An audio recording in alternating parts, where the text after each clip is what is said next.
বাবা বাচ্চার হাতে টাকা দিয়েন না। তোমাকে দেইনি, আমি আমার নাতনিকে দিয়েছি। রুহি হেসে দেয় শ্বশুরের কথায়।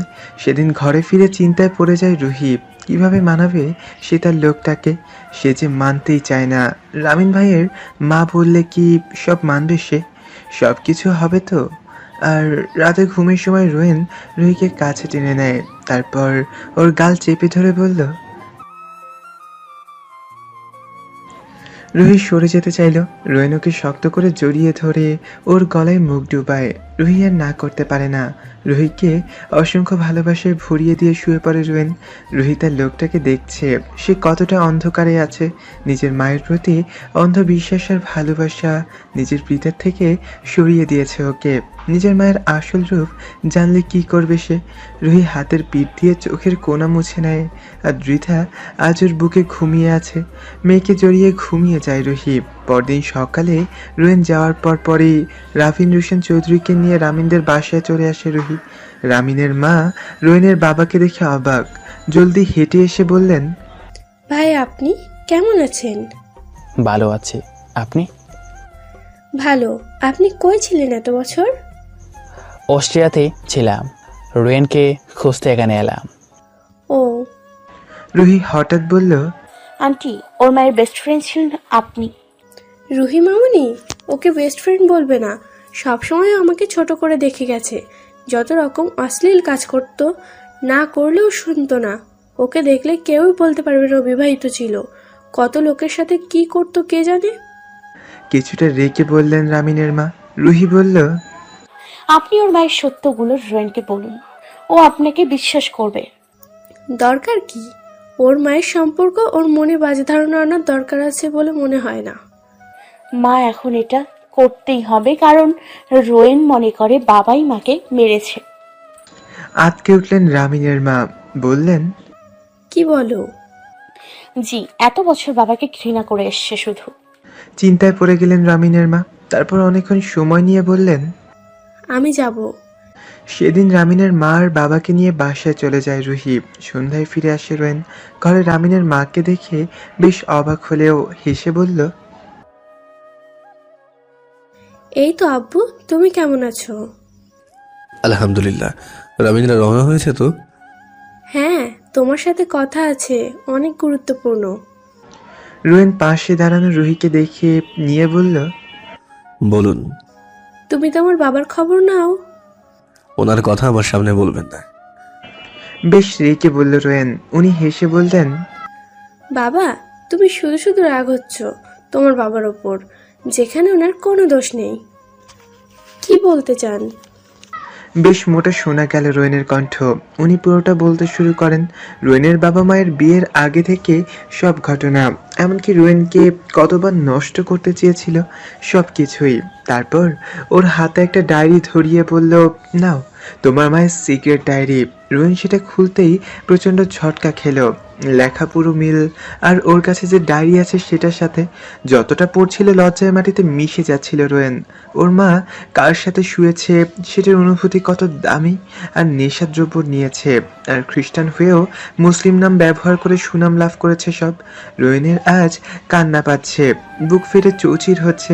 কি দেখছে ও? কাকে বিশ্বাস করেছে এতদিন, কাকে ভালোবেসেছে এতদিন? নিজের বাবাকে জানা তা বলেছে সে। রোয়েনের চোখ জোড়া লাল হয়ে এসেছে আর অশ্রু গড়াচ্ছে সেই চোখ জোড়া বেয়ে। রোয়েন হাত মুট করে সোফার হ্যান্ডেলের ওপর শক্ত করে ফেলল। রুহি কেঁপে ওঠে। রোয়েন রেগে বলল, Bloody Jews, I will kill you, damn it. Go to hell, Miss Flora. I don't want to call you mom never. You're bloody shit, characterless lady. You spoiled my life. রুহিকে অবাক করে দিয়ে সজোরে কেঁদে ওঠে রোয়েন। রুহি চেয়েও যেতে পারছে না লোকটার কাছে, পারছে না তাকে জড়িয়ে ধরতে। রোয়েন চিৎকার করে কাঁদতে থাকে। রুহি আজ প্রথম স্বামীর এমন করুণ রূপ দেখছে। দ্বিধাও কাঁদতে শুরু করেছে। নিজের স্ত্রীর গায়ে হাত তুলেছে এমন মায়ের কারণে নিজের উপর ঘৃণা হচ্ছে রোয়েনের। কাঁদতে কাঁদতে রোয়েন খেয়াল করলো ওর মাথায় কারো হাত। মাথা উঠিয়ে বাবাকে দেখে আর কিছু না ভেবেই দাঁড়িয়ে জড়িয়ে ধরে কাঁদতে শুরু করে। রাফিন চৌধুরীও কাঁদছেন, খুশির কান্না। রোয়েন বলছে, I'm sorry বাবা, মাফ করে দাও আমাকে। মেরে ফেলো তোমার হাতে। তোমার ছেলে হওয়ার যোগ্যতা নেই আমার। বাবা আমাকে প্লিজ ক্ষমা করে দিও। সারাটা জীবন ঘৃণা করে এসেছিলাম তোমাকে, তোমাকে চিনতে পারিনি বাবা। রোজ, তুই এভাবে বাবা ডাকছিস? এই ঋতু থেকে মাফ চলে আসছে, তোর উপর কখনো ছিলাম না। খারাপ লাগতো, তোকে কাছে পাইনি কখনো। বাবা আমাকে ছেড়ে আর কোথাও যেও না। কই যাবো রোজ? আমার পুরো দুনিয়া এখানে, তুই, আমার দিদরা আর রুহি। রোয়েন সরে আসে। রাফিন ছেলের চোখ মুছে বলল, আমরা সবাই একসাথে থাকবো সব সময়। রোয়েন বলল, বাবা তুমি বসো, রুহিকে দেখে আসি। রুহি উপরে থেকে নিয়ে নিচে চলে এসে রামিলার কোলে দিল। তারপর সবাই মিলে ডিনার করে নেয়। রামিলার মা চলে যায় ওনার বাসায়, বাবা ওনার রুমে চলে যান ঘুমোতে। রোয়েন রুমে এসে দেখলো একটি লাগেজ গুছানো। রুহি মেয়েকে নিয়ে রেডি করাচ্ছে। রোয়েন দৌড়ে রুহির হাত চেপে ধরে। কই যাও? রুহি রোয়েনের হাত ছাড়িয়ে বলল, আমি এখানে আর থাকবো না। থাকবে না মানে? কই যাবে তুমি? বলতে হলে তোমাকে নিয়ে যেতাম, কিন্তু এখানে আর থাকবো না, সম্ভব না থাকা। দেখো রুহি, যা হয়েছিল আমার দোষ ছিল, প্লিজ যেও না। আমাকে আটকানোর চেষ্টা করবে না, খুব খারাপ হবে, সরে দাঁড়াও। রুহি রোয়েনকে সরিয়ে দিয়ে মেয়েকে কোলে নিয়ে লাগেজ নিয়ে নিচে নামতে শুরু করে। রোয়েন রুহির পিছন থেকে ওকে শক্ত করে ধরে বলল, বাবু ব্যথা পাবে, ছাড়ো আমাকে। রোয়েন ছেড়ে দিলেও নিচে নামার পরপরই রুহিকে জড়িয়ে ধরে বলল, রুহি প্লিজ, আমি তোমাদের ছাড়া থাকতে পারবো না, এমন করো না প্লিজ। রুহি রোয়েনকে সরিয়ে দিয়ে বলল, তোমার রাগ জেদ সব সময়ই তোমার কাছে বেশি, আমি কখনোই ছিলাম না। বলেই রুহি বেরিয়ে যায়। বাহির পর্যন্ত আসে রোয়েন। রুহিকে গাড়িতে ঢুকতে বাধা দেয়, কিন্তু রুহি কোনোভাবে আটকাতে পারে না। চলে যায় রুহি। রোয়েন রাস্তায় বসে পড়ে। কি হয়ে গেল ওর সাথে? শেষ রাতে ঘরে ফিরে আসে ও। রুমের দিকে তাকাতেই বুক ফেটে আসতে চাইল ওর। বাবুর দোলনা, রুহির জামা কাপড়, সারাটা রাত আর দু চোখের পাতা এক করতে পারেনি রোয়েন। এদিকে আনিলা এত রাতে মেয়েকে দেখে অবাক। রুহির চেহারা দেখে বুঝতে পারলেন কিছু একটা হয়েছে। রুহি ভিতরে এসে বসলে ত্রিধাকে কোলে নেন আনিলা। তারপর বললেন, সব ঠিক আছে তো? জি স্যার আসেনি? না, ঘুরতে এসছি আমি। ও ভালো, তাহলে কাল স্যারকে বলবো আসতে, সবাই লাঞ্চ করব একসাথে। রুহি নিচে তাকিয়ে রইল, কিছু বলতে পারল না। আনিলা খাবার দিতে চাইলে রুহি জানায় খেয়ে এসেছে। মা বাবার সাথে একটু গল্প করে মেয়েকে নিয়ে রুমে চলে আসে রুহি। ত্রিধাকে খাইয়ে ঘুম পাড়িয়ে দিয়ে ওর পাশে শুয়ে থাকে। চোখের কোনা বেয়ে অঝরে অশ্রু ঝরছে। এরই মাঝে ত্রিধা কেঁদে ওঠে। ওর তো ক্ষুধা লাগার কথা না, খাইয়ে তো ঘুম পাড়িয়েছিল, তাহলে কান্না বন্ধ হচ্ছে না ত্রিধার। রুহি মেয়েকে বুকে নিয়ে শুয়ে থাকে। রোয়েনও তো এভাবে মেয়েকে বুকে নিয়ে ঘুম পাড়াতো। সকালে রুহিকে ঘুম থেকে জাগিয়ে তোলেন আনিলা। আর রুহি শোয়া থেকে উঠে বসে দেখলো ত্রিধা আনিলার কোলে। আনিলা মেয়ের দিকে হেসে বললেন, কাজে যাচ্ছি না আজ, তোর সাথে থাকবো। রুহি ঘুমন্ত কণ্ঠে বলল, ক্ষতি হবে না তোমার কাজের? আরে সমস্যা নেই, যা ফ্রেশ হয়ে নে। রুহি উঠে ফ্রেশ হতে চলে যায়। ওর কানে রোয়েনের কথাগুলো বাজছে। তার শেষ কথাগুলো ওর কানে আসছে। বুক ভারী হয়ে আসে ওর। মুখে হাত চেপে কাঁদতে শুরু করে। কিছু সময় পর বেরিয়ে আসে রুহি। রুমটা খালি দেখে একটা নিঃশ্বাস ফেলে শান্তির। চোখ মুছে রেডি হয়ে রুম থেকে বেরিয়ে আসে। আনিলা নাতনিকে কোলে নিয়ে নাস্তা রেডি করছে। রুহি খুশি থাকার চেষ্টা করছে, কিন্তু চোখের পানি বাদ মানছে না। মায়ের কাছে এসে দাঁড়ায় রুহি। মেয়ের গালে হালকা হাত বুলিয়ে রুহি বলল, বাবা কই? কাজে গেছে। ও, চল নাস্তা করবি। রুহি মায়ের সাথে টেবিলে এসে বসে। রুহি খেতে পারছে না, গলা দিয়ে খাবার নামছে না তার। মেয়েকে এমন দেখেননি আনিলা, এমন করছে কেন? আনিলা বললেন, ঠিক আছিস? মায়ের ডাকে রুহি উপরে তাকায়। আনিলা রুহির চেহারা দেখে বললেন, আরে ওকে রুহি, তোকে এমন লাগছে কেন? খাচ্ছিস না কেন? সব ঠিক আছে? হুম। রুহি কিছু বলতে যাবে, আনিলার ফোন বেজে ওঠে। আনিলা কল রিসিভ করে চুপচাপ কিছু শুনে যান। অপর পাশ থেকে কেউ কিছু বলল, আর আনিলা উঠে চলে গেল রুহির সামনে থেকে। রুহি খাওয়া ছেড়ে উঠে রুমে চলে আসে। গুমড়ে কেঁদে ওঠে ও। ঠিকই চলে এসেছে, কিন্তু জানটা ঘরে পড়ে আছে। এদিকে রাফিন রুশান চৌধুরীর ছেলের সাথে নাস্তা করতে বসেছেন। রুহিকে না দেখে বললেন, বৌমা কই? চলে গেছে বাবা? কিছুটা অন্যমনস্ক ভাবে বলল রোয়েন। রাফিন অবাক হয়ে বললেন, চলে গেছে মানে? বাবা ও দ্রিথাকে নিয়ে কাল রাতে চলে গেছে। কেন গেল? বাবা, সত্য মিথ্যা না জেনে ওকে কষ্ট দিয়ে ফেলেছিলাম, সেটার শাস্তি পাচ্ছি। রাভিন রুশান চৌধুরী বলার মতো কিছুই পান না। নাস্তা খায়নি রোয়েন, উঠে কাজে যাওয়ার জন্য রেডি হয়। রোয়েন বেরিয়ে যাওয়ার সময় বলল,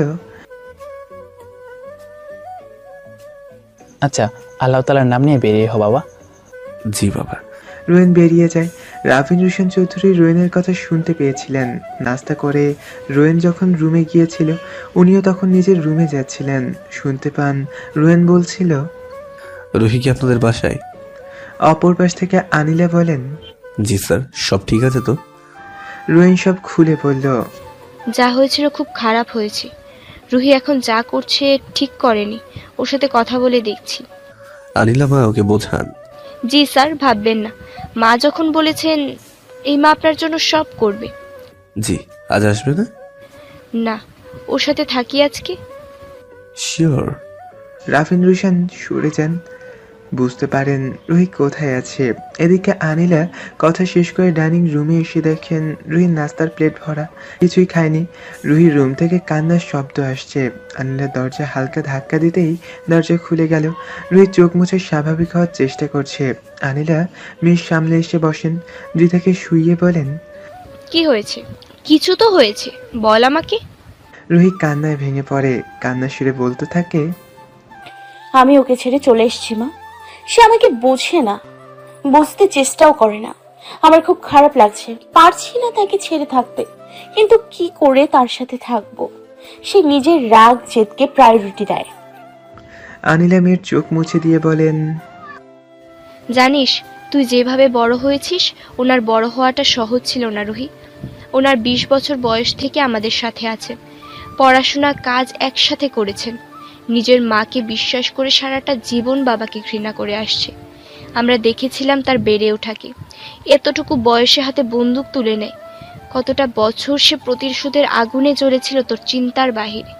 তার বেড়ে ওঠা, তার পরিবেশটা এমন বদমেজাজি করেছে। সে কতটা ভালো তোকে বাসে চিন্তাই করতে পারবি না। এত বছর পর মায়ের সত্যতা জানলে বুঝতে পারছিস তার মনের অবস্থা। রুহি, ওনাকে বুঝ বাবা, সে তো ছায়া হয়ে থাকবে। একজন মাফিয়ার জীবনে কতটা ঝুঁকিপূর্ণ ভাবতেও পারবি না। সব সময় তাকে প্রচন্ড সাহস আর বুদ্ধি খাটাতে হয়। তুই যদি এমন করিস তাহলে সে দুর্বল হয়ে পড়বে। এমন করিস না মা, তোর স্বামী সে, তোর সবচেয়ে আপন সেই। মা, আমি কি করবো এখন? ঘরে ফিরে যা, ওনার সাথে কথা বল। রুহি মাথা নিচু করে নেয়। এদিকে শামীম রোয়েনের বাসায় এসে রাভিনকে পায়। সালাম দিয়ে তার খবর জানতে চায় শামীম। রাভিনও বেশ ভালো করেই কথা বলেন। শামীম বলল, স্যার একবারে আপনার মতোই দেখতে। ছেলেটা কার দেখতে হবে না? জি। শামীম, তোমাদের পুরো কলোনি ঘুরিয়ে দেখাও। জি আঙ্কেল, চলুন। রাভিনকে নিয়ে বেরিয়ে আসে শামীম। শামীম সব দেখাচ্ছে। রাভিনকে নিয়ে কোবরা আর কিংয়ের কাছে এলো। রাভিন ছেলের পোশাক কুমির দেখে অবাক। তার ছেলের সাহস আছে বলতে হবে। রাভিন কথা বলার মাঝেই বললেন, রুহির বাবার বাসা কই শামীম? এখানেই। চলো যাই। শামীম বেশ অবাক। উনি হঠাৎ রেজওয়ান মাহবুবের বাসায় যেতে চান ভেবে অবাক শামীম। তবে স্যারের বাবা, প্রশ্ন করা যাবে না। শামীমকে নিয়ে আগে বাজারে চলে এলেন, তারপর মিষ্টি ফলমূল নিয়ে রেজওয়ান মাহবুবের বাসায় এলেন। রুহিকে বুঝিয়ে আনিলা বেরিয়ে আসতেই কলিং বেলের শব্দ শুনে দরজা খুলে দেন। শামীম আর রাভিন চৌধুরী দাঁড়িয়ে আছেন। শামীম বলল, স্যারের বাবা। আনিলা অস্থির হয়ে গেলেন। বেয়াই এসেছে হঠাৎ করে, কি খাওয়াবেন না খাওয়াবেন সেজন্য। রাভিন চৌধুরী বললেন, আপনাকে অস্থির হতে হবে না আপা, রুহিকে নিতে এসেছি। লাঞ্চ করে যান। না আফা, বাসায় পাই নাই, উনি আসলে দেখা করে যাব একদিন। আজ প্রথম আসলেন, নাস্তা করে যাবেন অবশ্যই। ঠিক আছে, রুহি কই? আনিলা রুহির রুম দেখিয়ে দিতেই উনি রুহির কাছে চলে যান। রুহি মেয়েকে নিয়ে বসে আছে। শ্বশুরকে দেখে মাথায় ঘোমটা দিয়ে বলল, বাবা, আপনি? কেন আসবো না? অবশ্যই আসবেন বাবা। নাস্তা করেছেন? আমার ছেলেরা করেনি নাস্তা। রুহি মাথা নিচু করে।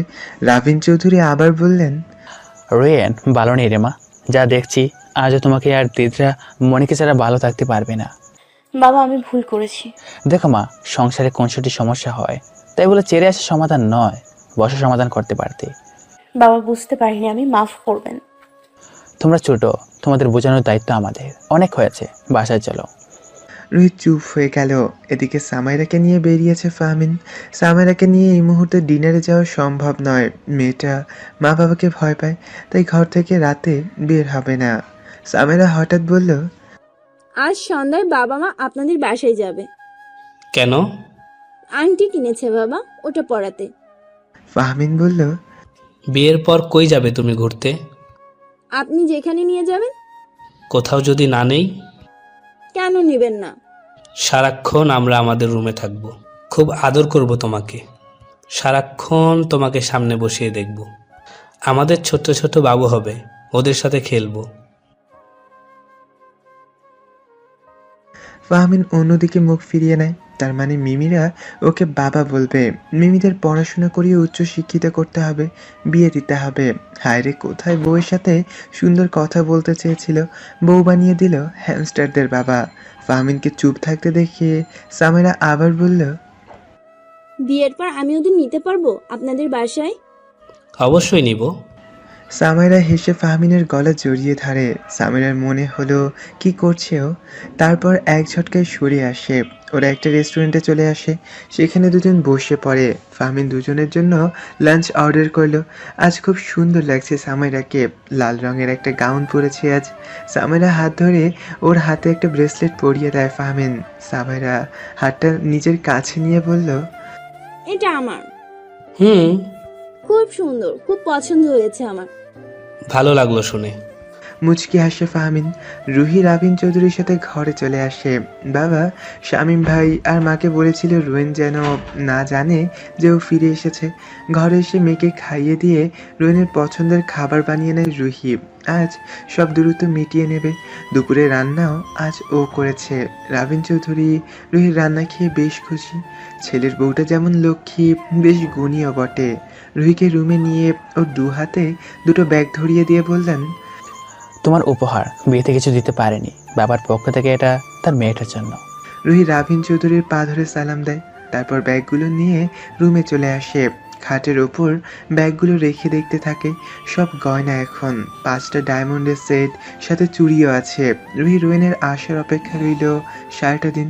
এদিকে নীরা হামিদ আরমান হামিদকে নিয়ে সন্ধ্যায় চলে যান ফাহমিনদের বাসায়। সেখানে ফারিয়া ওর জামাই আর ফারিয়ার মেয়ে লামিসাও আছে। ফারদিন খান আর নীলাজি ওনাদের সাদরে গ্রহণ করলেন। ফাহমিন সাদা পাঞ্জাবি পরে সবার সাথে এসে বসলো। আরমান হামিদের মনে হলো সবগুলো মানুষ বেশ ভালো, ওনার মেয়ে ভালো থাকবে এখানে। ফাহমিনকে আংটি পরিয়ে দেন উনি। ফাহমিনকে বেশ ভালো লাগছে। আর ওনাদের দুজনেরও। ডিনার করে বাসার জন্য বের হলেন ওনারা। এদিকে রুহিন ঘরে আসে। রুহিকে খুব মনে পড়ছে। রিধাকে ঘরে ঢুকতে দেখবে না ভাবতেই বুক ফেটে যাচ্ছে। হঠাৎ রিধার কান্না শুনতে পায় বাবার রুম থেকে। রুহিন রুমে ঢুকে দেখল রিধাকে কোলে নিয়ে বসে আছেন রাবিন চৌধুরী। রাবিন রুহিনকে দেখে বললেন, দাদুমণি দেখো, বাবা এসেছে। রুহিনের চোখ কপালে। রুহি এসেছে তাহলে।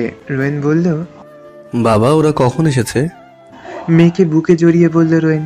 রাবিন চৌধুরী বললেন, সকালে নিয়ে আসলাম। বললে না যে? তাহলে সারপ্রাইজ থাকতো, যা ফ্রেশ হয়ে নে, বৌমা ওয়েট করছে।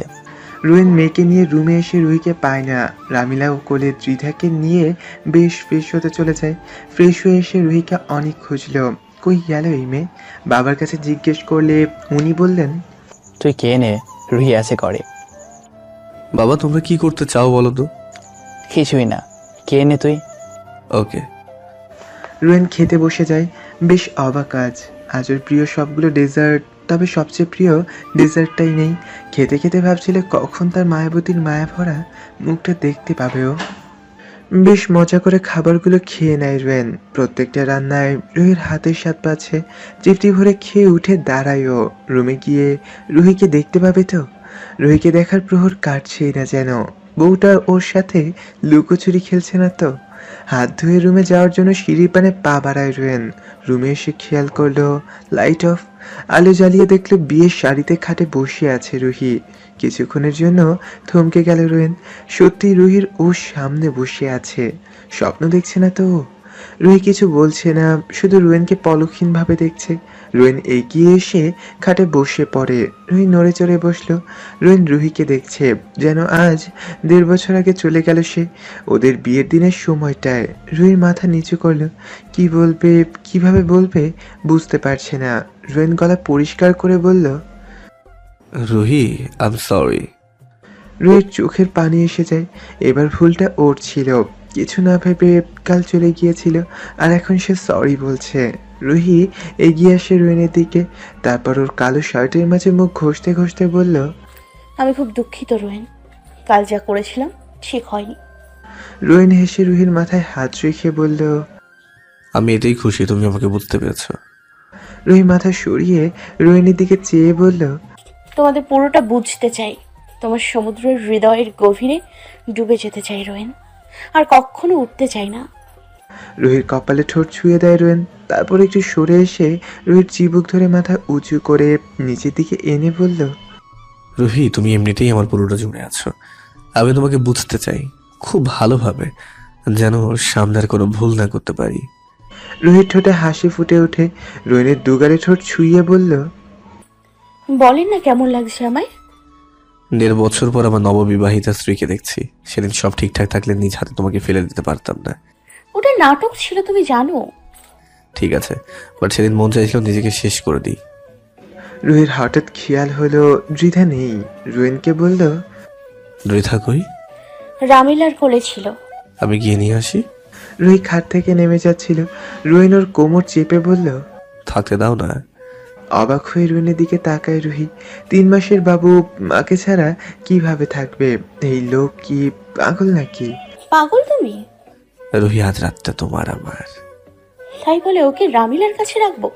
বয়স 3 মাস মাত্র রোয়েন। আক্ষেপ হয় রোয়েনের। আজকের রাতটাও একটু এনজয় করতে পারবে না ওরা।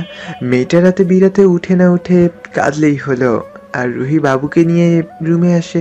দ্রিধা ঘুমে বিভোর। ওকে দোলনায় শুইয়ে দেয় রুহি। রোয়েন নিজের শার্ট খুলে খাটের ওপর রাখলো। মেয়েকে শুইয়ে রোয়েনের দিকে তাকাতেই লজ্জায় কুকড়ে গেল। রোয়েন উঠে রুহির কাছে এসে দাঁড়ায়। তারপর ধীরে ধীরে রুহির ঘুমটা খুলে দিল। রুহির মনে হচ্ছে আজ সব নতুন, আজই বিয়ে হয়েছে ওদের। কেমন লজ্জা লজ্জা লাগছে, দম বন্ধ হয়ে আসছে ওর। রোয়েন রুহির লেহেঙ্গার হাতা কাঁধ থেকে খানিকটা সরিয়ে সেখানে ঠোঁট ছোঁয়াতেই রোয়েনকে কাঁধে রাখা হাত শক্ত করে মুঠ করে নেয়। অনেকদিন পরে এই ছোঁয়া এক অন্যরকম অনুভূতি জাগাচ্ছে। রোয়েন সরে এসে রুহির কপালে আর গালে চুমু দিয়ে ওকে কোলে তুলে নেয়। রুহির লজ্জামাখা হাসি দিয়ে রোয়েনের বুকে মাথা রাখে। ওকে শুইয়ে দিয়ে ওর ওপর হালকাভাবে নিজের ভর ছেড়ে দেয় রোয়েন। রুহির ওষ্ঠজোড়ায় নিজের উষ্ণ স্পর্শ দিয়ে ওর গলায় মুখ ডুবিয়ে দেয় রোয়েন। বড় বড় নিঃশ্বাস নিয়ে রোয়েনকে জড়িয়ে ধরে রুহি নিজের সাথে। দুজনে আবার পবিত্র মিলনে বেঁধে যেতে থাকে। এই মিলন চিরকালের, যা কখনো শেষ হওয়ার নয়। পরদিন সকালে রামিন আশফিনের ফ্লাইট বাংলাদেশে ল্যান্ড করে। সেখানে ওদের রিসিভ করতে আসে রামিনের বড় ভাই। ভাইয়ের সাথে কিছু সময় গল্প করে। 3 জনে বাসার জন্য বেরিয়ে পড়ে। বড় ভাবি বেশ সকাল করে উঠে গেছেন। রামিন আর আশফিনের রুমে গরম পানি আর প্রয়োজনীয় জিনিসপত্র দিয়ে আসার জন্য কাজের লোকগুলোকে অস্থির করে তুলেছেন। 8টায় রামিন আশফিনা বড় ভাইয়ের ঘরে এসে পৌঁছে। তবে এখন কেউই তেমন গল্প করেন না, কারণ 3 দিনের লম্বা জার্নি পেরিয়ে এসেছে ওরা। নিশ্চয়ই খুব ক্লান্ত বোধ করছে। রামিন আর আশফিনার রুমে এসে ফ্রেশ হয়ে নেয়। ভাবি দুজনের জন্য নাস্তা পাঠিয়ে দেয় রুমে। ওরা নাস্তা খেয়ে শুয়ে পড়ে। বেশ ক্লান্ত দুজনেই, প্লেনে একদমই ঘুম হয়নি। এদিকে রোয়েন উঠে ফ্রেশ হতে চলে যায়। অন্যদিকে অনেকদিন পর আজ বেশ ভালো ঘুম হয়েছে তার। রুহি ওর জীবনে আবার ফিরে এসেছে আগের মতন করে। ওদের মাঝে সব ঠিক হয়ে গেছে আবার। ভাবতেই বেশ ভালো লাগছে রোয়েনের। বাবুর কান্না শুনে চোখ খুলে রুহি। পাশে রোয়েনকে না পেয়ে উঠে বসেও গায়ে একটা কাপড় ঠিক করে মেয়েকে কোলে তুলে নেয় রুহি। কান্না শুনে মনে হলো বেশ ক্ষুধার্ত ও। বাবুকে খাইয়ে দিতে শুরু করে ও। এরই মাঝে রোয়েন বেরিয়ে আসে ফ্রেশ হয়ে। রুহি বলল, মেয়েকে একটু রাখো, আমি শাওয়ারটা নিয়ে আসি। রুহির কাছে এগিয়ে আসে রোয়েন। মাথা নিচু করে রুহির মাথায় ঠোঁট ছুঁইয়ে বলল, যাও। রুহি উঠে কাপড় নিয়ে ফ্রেশ হতে চলে যায়। আজ আরেকটি শুক্রবার এসে গেছে ওদের জীবনে। এই শুক্রবারটি রোয়েন রুহির জন্য সুখ বয়ে এনেছে। রোয়েন রুহি দুজনে নাস্তা সেরে গরম চা হাতে গল্প করছিল বসে। তখনই রামিনের কল আসে রোয়েনের নম্বরে। রোয়েন কল রিসিভ করে বলল, কখন আসলি? এই 8টায় ঘরে আসলাম। ও, আশমিনা কেমন আছে? ভালো আছে, তোরা কেমন আছিস? আলহামদুলিল্লাহ। খাওয়া দাওয়া করলি? দিদা মামনি কেমন আছে রে? এই তো ভালোই। শুনলাম আঙ্কেল আসছে। কেমন আছে উনি? ভালো আছে বাবা। নিয়ে আসছিস ওনাকে? শোন, আজ হয়তো আমরা আসতে পারি। তোরে তো অনেকদিন দেখিনি, সে সাথে আশমিনাকেও দেখা হয়ে যাবে। আরে চলে আয়, মেয়েটাকে নিয়ে আসিস। আচ্ছা। ফারমিনের কি খবর? বেটা তো খুব বেশি খুশি। ও ভালো আছে, এঙ্গেজমেন্ট হয়ে গেছে সামেরার সাথে। বুড়ো বয়সে বিমৃতি পাইছে ফামিনারে। সজোরে হেসে ওঠে রোয়েন, তারপর হাসি থামিয়ে বলল, যা কি বলিস, it looks better than Jewel. জুয়েলকে আমাদের আঙ্কেল লাগে জানিস তুই? আরো এক দফা হেসে রোয়েন বলল, ওর সামনে বলিস তোরা আস্ত রাখবে না। এরপর দু বন্ধু হাসতে শুরু করে। রামিন হাসির মাঝে বলল, তুই কি আজ অনেক বেশি খুশি? হাসি থামিয়ে রোয়েন বলল, অনেকটাই, কারণ না পাওয়ার অনেক কিছুই পেয়ে গেছি আজ। কি পেয়ে গেলি? এত শুনতে হবে না, বিকেলে আমরা আসবো, তুই ঘরে থাকিস। আচ্ছা। রোয়েন কল কেটে রুহির দিকে তাকায়। রোয়েনকে এভাবে হাসতে প্রথমবার দেখছে রুহি। লোকটাকে খুব খুশি খুশি লাগছে। এভাবে তাকিয়ে থাকতে দেখিয়ে রোয়েন জিজ্ঞেস করলো, কি হলো, কি দেখছো? তোমাকে বেশ ভালোই লাগছে আজ। আগে লাগেনি? লেগেছে, তবে আজ বেশি।